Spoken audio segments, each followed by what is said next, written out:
Millionaire Mindset. Dulu, kehidupan saya mengalami goncangan yang amat sangat. Ini bukan pertama kali, melainkan kedua kalinya saya terpuruk. Tapi yang kedua ini sangat dahsyat. Seluruh harta saya hilang dan hutang saya menumpuk. Ketika itu saya masih memiliki beragam bisnis, tetapi dalam masa hampir bersamaan, shit happen alias kesialan beruntun terjadi dalam kehidupan saya. Money changer saya kecurian hingga 2 kali dalam 3 bulan. Kapal barge yang saya bertransaksi untuk mengirim barang ke Kelian Equatorial Mining di Kalimantan Timur karam. Asuransi tidak membayarnya. Pabrik kapur Hydrated Lime yang masih berhutang pada bank kena gempa di Cilengsi. Gempanya memang kecil, tapi meretakkan tungku utama yang harganya mahal. Traktor di kuari kapur meluncur tak terkendali menabrak silo pabrik. Asuransi juga tidak menggantinya. Ditambah lagi bank pembiayaan kami yaitu PDFCI ditutup BPPN di tengah krisis keuangan yang berkepanjangan kala itu. Harga bahan baku mendadak naik 200% yaitu harga gas. Perusahaan saya pun terpaksa file for bankruptcy. Semua musibah ini terjadi dalam kurun waktu 2 tahun yaitu tahun 1999 dan 2001. Kerugian tak tanggung-tanggung. Mobil hilang semua, rumah 3 hilang semua. Masih berhutang 9 digit lagi. Setiap saat, setiap hari emosi saya memuncak. Makan keluarga, bayar sewa, uang sekolah anak membuat panik dan marah. Mau bekerja di mana? Kapan hutang terbayar? Bagaimana untuk hidup? Demikian segala hal itu berkecamuk di kepala saya. Dikejar debt collector, dikejar hukum, dikejar BPPN, dan juga dikejar teman investor yang marah dan kecewa dengan saya. Bayangkan betapa kusutnya situasi saya saat itu. Di tengah keputusasaan, siang itu saya langsung memandang langit dan bicara langsung kepada Allah Subhanahu wa Ta'ala, Tuhan yang saya percayai 100%. Saya katakan kepadanya bahwa saya putus asa dan hidup saya sudah diambang frustrasi. Saya marah sekali kepada semuanya. Saya menuduh kehidupan ini tidak adil. Saya merasa telah melaksanakan seluruh ajaran agama. Saya teringat betapa tertibnya saya puasa Senin Kemis selama 5 tahun. Saya tidak putus sholat malam. Selalu tahajud setiap malam. Jangankan peribadatan yang wajib-wajib, yang sunnah saya laksanakan semua. Hitungan zakat, hitungan sedekah, saya tidak 2,5% lagi. Saya mendirikan panti asuhan, mengelola 8 panti, menampung 400 anak yatim dalam kurun waktu 5 tahun kala itu.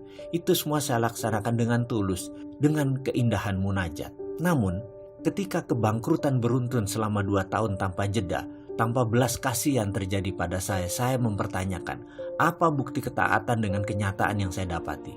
Jujur, saya marah kepada Tuhan. Waktu itu, saya protes, bahkan sempat muncul keraguan dalam hati saya mempertanyakan keadilan Tuhan. Saya bertanya kepadanya, mengapa musibah ini terjadi kepada saya? Apalagi yang kurang dari saya, sehingga saya pantas menerima ini semua? Mengapa rasanya hidup ini kejam dan sadis sekali? Pertanyaan-pertanyaan itu terus berputar dalam diri saya. Akhirnya saya mulai menjauh dari Tuhan. Jangankan sunnah, yang wajib pun mulai saya tinggalkan karena saya meragukan semua tentang ajaran kebenaran agama saya. Saya bertanya namun tidak ada jawaban. Saya kesal, saya murka. Permasalahan ekonomi ini akhirnya berimbas pada rumah tangga dan pernikahan pertama saya waktu itu. Istri saya kembali ke rumah mertua. Kemudian saat itu anak saya yang tertua demam panasnya 39 derajat Celcius dan sudah tidak gerak banyak. Adiknya pun mengalami hal yang sama. Mereka masih balita baru 4 tahun dan 2 tahun. Listrik di rumah padam.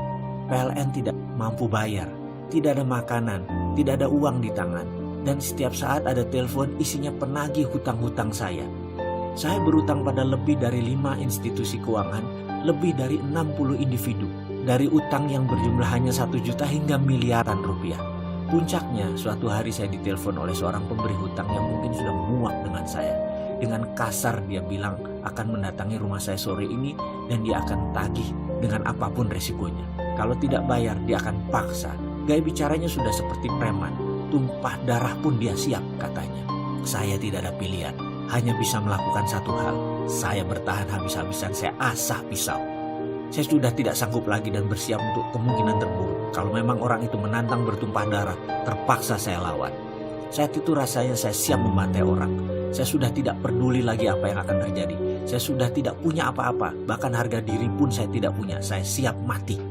Kedua anak saya yang demam membujur lemas di lantai beralaskan hanya bed cover. Bukan tempat tidur, udah dijual tempat tidurnya. Yang satu minum dari botol air tajin, air beras. Yang satu hanya diam dengan botol air mineral yang tidak diminumnya. Saya hanya menatap kosong. Ke dokter tidak bisa, tidak ada jalan lain saya menuju ke dokter. Karena itulah, begitu ada yang menantang harga diri saya sudah tidak punya apa-apa lagi. Saya siap jiwa raga. Dia yang menagih, kalau datang mencari ribut, saya bunuh. Itu pikiran laknat yang sempat terlintas dalam benak saya. Saat itu saya berpikir, toh dia orang rantau, keluarganya tak ada yang tahu, teman pun tak banyak. Kalau saya terpaksa bunuh dia, saya kubur di halaman belakang. Tidak ada yang tahu juga, rasanya saya benar-benar sudah dirasuki dajjal. Saya kumpulkan barang-barang di sekitar saya dan saya pakai untuk membantai orang ini. Benda tajam, benda keras, benda panjang, semua saya siapkan. Saya umpetin di mana-mana. Saya tahu sekali bagaimana menggunakannya dan saya tahu sekali di mana sudut ruangan yang saya bisa pergunakan. Intinya saya panik aja segila-gilanya manusia. Tiba-tiba kering, telepon rumah yang diblokir hanya bisa menerima panggilan berdering. Sementara saya hanya bisa melamun dengan kegamangan. Hingga dering kesekian saya baru tersadar. Mungkin ini si penagih utang itu lagi, pikir saya. Dengan gusar saya pun angkat telepon. Halo, demikian saya berkata dengan kasar. Di seberang sana ada suara lembut menjawab. Assalamualaikum mas. Saya mengenali sekali suara ini adalah suara Pak Ali, pimpinan Yayasan Husnul Khotimah yang kemudian dikenal dengan Rumah Yatim Indonesia, panti asuhan yang kami bangun bersama. Saya pun terhenyak dan menjawab dengan nada lemas. Waalaikumsalam Pak Ali. Kemudian dia melanjutkan, mas, saya telepon 3 kali kok nggak diangkat, lagi sibuk ya, kata Pak Ali dengan logat lamongannya yang khas. Maaf Pak Ali, saya sedang ada kesibukan, apa kabar? Sahut saya dengan mengatur nafas, menahan emosi. Mas, dengar-dengar sedang ada masalah ya, istri pergi, anak sakit, rumah dan isinya sudah dijual semua, listrik putus, apa benar mas? Tanyanya dengan serius. Dengan berat hati saya menjawab, iya benar Pak Ali. Mbok, kalau ada masalah begini saya diceritakan mas, kata Pak Ali kemudian. Saya tertegun mendengar kalimatnya. Kemudian dia melanjutkan, mas, walaupun kita miskin, yayasan kita ada pegang uang dikit. Kalau mas butuh nih ada 3 juta, pakai aja dulu mas. Mas berhak kok, sudah 5 tahun mas membangun yayasan ini. Kalau ada masalah seperti ini, mas punya hak untuk memakai dan meminjamnya. Saya ke rumah ya sekarang, terus bawa anak-anak ke dokter. Saya yang antar. Nyes.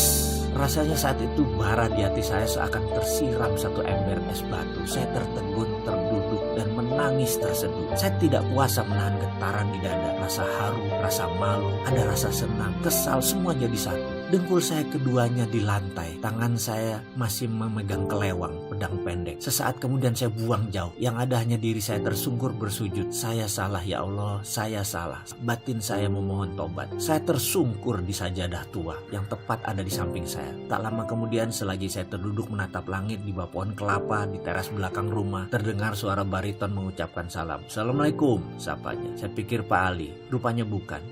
Dia rupanya tadi orang yang menagih utang dan menantang saya pun menjawab, Waalaikumsalam. Begini Pak, utang Bapak 10 juta, apa bisa saya ambil sekarang? Saya hanya berkata, anak saya sakit, saya perlu uang untuk biaya anak saya. Sebentar lagi ada uang 3 juta datang. Terserah mas, mau ambil berapa mas atur. Kalimat itu mengalir tanpa saya rancang. Marah saya sudah hilang, saya pasrah saja. Oh begitu Pak, katanya dengan nada datar. Anak Bapak sakit dua-duanya, yang berbaring di dalam itu ya, katanya sambil menengokkan kepala ke arah ruang tengah. Iya, saya jawab singkat. Oh maaf kalau gitu, saya nggak tahu Pak kalau Bapak anaknya sakit. Sebaiknya Bapak urus mereka. Uang saya gampang, saya pamit dulu deh. Besok kabari saya Pak, urusan utang gampang, yang penting keluarga dulu. Begitu katanya tanpa basa-basi dan tanpa diduga-duga. Dia pun pamit pergi dan saya masih di posisi kebingungan, lunglai di ujung bangku di bawah pohon. Tubuh saya berkeringat. Saya memaksa diri untuk bangun dan mengikuti dirinya dari belakang sambil memanggilnya. Mas, saya pasti bayar utang saya hanya butuh waktu. Maafkan saya ya mas kalau saya kasar dan panik, itu kata saya. Ketika dia berbalik badan, saya julurkan tangan saya yang kemudian dia sambut dengan jabatan erat dan senyum di bibirnya. Dia berkata, iya pak, saya juga minta maaf. Saya salah mas, kata saya. Saya berutang tapi tidak berkemampuan. Saya janji mas, saya bayar. Tak lama setelah dia pergi datang Pak Ali dengan kijang tuanya. Tanpa basa-basi langsung saya peluk dia. Pak Ali, sukron, terima kasih, itu kata saya. Ayo ke dokter mas, aku bawa fatur, mas gendong Aska, ajaknya singkat. Setelah 2 tahun dihajar musibah yang merusak keyakinan saya, akhirnya saat itu saya menyadari satu hal. Semua masalah yang saya alami berasal dari diri saya. Hal lain di luar diri saya hanyalah pelengkap. Saya langsung berdoa, maafkan saya ya Allah, ampuni saya. Engkau begitu mulia dan saya selama ini salah memandangmu. Saya sadar bahwa saya sendirilah yang harus bertanggung jawab dan menyelesaikan semua ini. Sayalah yang incar sepenuhnya. Maafkan saya yang telah meragukan kekuasaanmu ya Allah. Saya memilih berdamai dengan Allah. Saya memilih memulai sesuatu dengan kesadaran penuh untuk mengubah nasib saya, menulis ulang sejarah hidup saya. Saya mendapatkan semacam pemahaman baru bahwa cara berpikir selama ini tidak bekerja dengan benar. Buktinya saya rugi, buktinya saya bangkrut, buktinya semua orang menjauh. Akhirnya saya harus merubah cara pikir saya. Itu ada dalam benak saya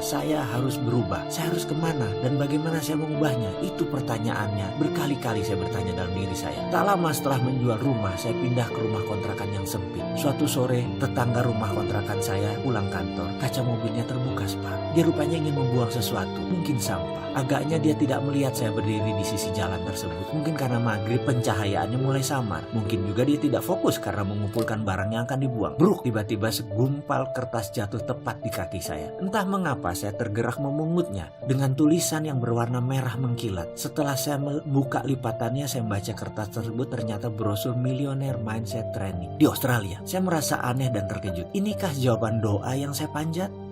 Saya berdiri termenung. Rupanya tetangga saya tadi baru sadar bahwa sampah yang dibuang tadi jatuh di depan saya. Dia pun menghampiri saya. Mas, maaf sekali, saya nggak lihat, katanya kikuk. Loh, nggak apa-apa, aku kan hanya ngelamun, nggak ngeh, aku baru ngeh pas ngeliat brosur itu, kata saya basa-basi sambil menunjukkan lembaran tersebut. Iya, tadi saya dari kantor, tapi sepertinya nggak mungkin saya ke sana. Bukannya nggak butuh jadi orang kaya, tapi harganya itu loh, seminggu di sana 30 juta. Mending buat modal, katanya mengurai. Saya hanya mengangguk-mengangguk sambil tersenyum. Saya pamit Pak Sarif, kata saya. Iya Pak, maaf ya, tadi benar-benar nggak sengaja, katanya sungguh-sungguh. Nggak apa-apa bos, santai aja, jawab saya kemudian. Setelah itu, saya langsung sibuk berpikir, di mana saya cari uang 30 juta? Belum lagi uang untuk sanggup keluarga di rumah sementara saya pergi. Yang jelas saya sudah tekad untuk berubah. Saya bertekad untuk berubah dan melihat ini sebagai solusinya. Saya percaya itu. Singkat cerita, harta terakhir saya yaitu motor Tiger, mesin jahit, dan beberapa barang keluarga saya jual. Saya nekat terbang ke negeri Kangguru. Saya menginginkan ilmu tersebut. Saya pun berangkat untuk mengikuti Millionaire Mindset Training di sana dengan harapan bisa menerapkan untuk memperbaiki kondisi hidup saya. Kira-kira sebulan setelah kembali dari pelatihan selama 7 hari tersebut, ternyata tidak ada perubahan apa-apa dalam perjalanan kehidupan saya. Saya masih menganggap bahwa apa yang saya pelajari itu aneh dan gak kena di logika. Mek ngono tok, apa iyo? Itu saya berkali-kali bilang, masa begitu sih? Emang gitu? Itu saya selalu membatin. Memang benar, saya meragukan dan saya menganalisa, mencoba mengurai maksud dari pelatihan tersebut. Tapi saya lelah, keadaan saya begitu-begitu saja. Saya belum bisa dapat uang lagi, saya belum bisa melunasi tunggakan hutang.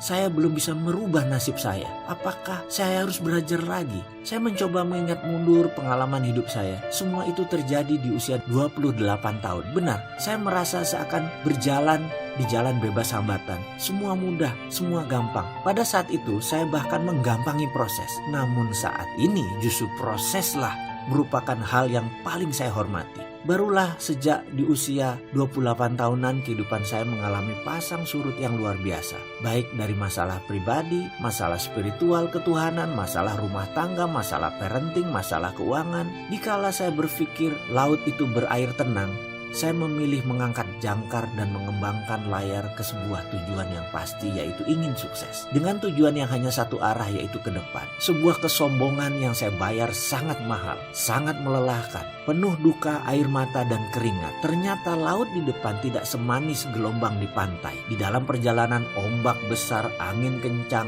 bahan bakar kurang, sumber daya terbatas. Satu hal yang saya lupa, saya tidak bawa kompas penunjuk arah. Dalam artian, saya mengarungi samudra tanpa ilmu, tanpa petunjuk, tanpa pembimbing. Mentang-mentang saya punya glory from the past, kisah sukses masa lalu. Saya merasa bisa melakukan apapun. Bayangin, di usia 26 tahun saya menjadi miliuner. Milian-milian uang ada di kantor saya. Masih muda, tapi dalam 28 tahun semua berbeda. Dalam 30 tahun mendadak semua bergeser. Itulah biang masalah saya di masa depannya sejak keputusan saya mengarungi samudra. Hingga sampailah saya ke titik di mana kapal saya akhirnya karam di dasar samudra. Sementara badan saya terdampar di pulau kecil sendirian dengan kebutuhan dasar seadanya. Saya hanya diam, meratap pun tidak bisa, air mata habis, tenaga tak punya, yang ada hanya nafas di badan. Itu pun setiap tarikan nafas terasa sesak, seakan-akan dada ini mau meledak karena terisi oleh rasa kesal, lelah, marah, dan kecewa. Karena itu, Ketika saya memutuskan untuk berubah, artinya saya tidak mau melakukan semuanya dengan cara yang sama seperti masa lalu. Saya harus melakukan dengan cara yang berbeda. Karena itulah saya memutuskan bahwa saya harus berilmu agar saya memiliki platform atau pondasi baru, terutama cara saya berpikir. Ibaratnya, saya bukan hanya perlu belajar dan menginstall software baru, tapi OS atau operating systemnya harus saya reset untuk bisa tergabung dan terhubung dengan software tersebut. Sederhananya begini, jika otak kita yang berkemampuan maha dahsyat ini adalah hardware pemberian Tuhan, softwarenya kita sendiri yang pasang. Sebut saja software sukses, software sehat, software bahagia, itu semua manusia yang install. Jadi hardwarenya memang pemberian Tuhan, tapi softwarenya manusia yang pasang. Mungkin banyak sahabat yang menonton video ini akan berkerut kening ketika saya membawa hal seperti ini, tapi coba saya berikan ilustrasi. Seorang anak yang hidupnya dikritik, dimarahi, ditekan, dipaksa, diharuskan, dibatasi, dilarang, dimaki, dan dihina akan membuat dirinya tumbuh sebagai pribadi yang peragu, pemarah, dan pendendam. Bandingkan dengan anak yang tumbuh dengan didorong, dipuji, disayangi, diperhatikan, didukung, dan dikelilingi suasana penuh canda tawa. Sang anak akan memiliki platform hidup lebih ringan, lebih fun, banyak senyum, dan vibrasi dirinya disukai orang. Yang saya maksud di sini adalah software seseorang diinstal oleh orang tuanya, oleh lingkungan sekitarnya, dan tentu saja software yang buruk bisa diganti, diubah, bahkan dibuang bila kita mau. Sesuatu yang dipasang umumnya bisa dilepas. Setuju bukan? Bukan sesuatu yang permanen, karena itu kita yang masang, kita bisa lepas juga. Teman-teman dari bidang aplikasi psikologi mungkin mengenal ini dengan sesi terapeutik dalam dunianya. Ketika mencari kompas ilmu pengetahuan dan pola pikir, itulah saya baru sadar. Selama ini saya menerima hasil sebuah printer yang isinya salah. Lalu saya mati-matian mentipek, menghapus tulisan dalam kertas tersebut. Begitu seterusnya. Saya tidak